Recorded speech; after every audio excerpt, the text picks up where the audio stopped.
surface de la Terre est toujours gelée. Environ 10% de la surface terrestre est gelée en permanence. On trouve de la glace dans les régions polaires ainsi qu'au sommet des montagnes où les températures sont froides. Les glaciers sont une accumulation de neige qui, tassée, est transformée en glace.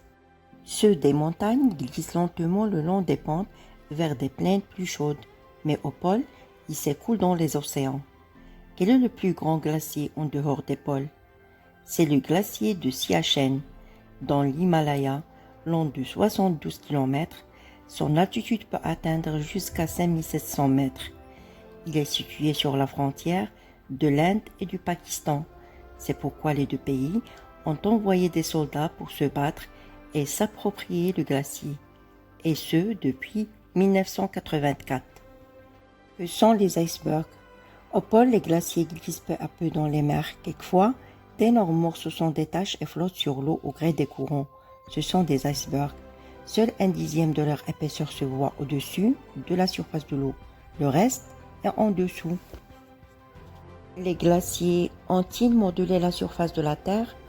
En glissant le long de la montagne, la glace est si lourde qu'elle racle le sol et use la roche.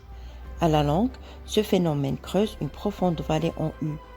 À la dernière ère glaciaire, qui s'est terminée voici 10 000 ans, les glaciers couvraient une surface bien plus importante sur Terre qu'aujourd'hui.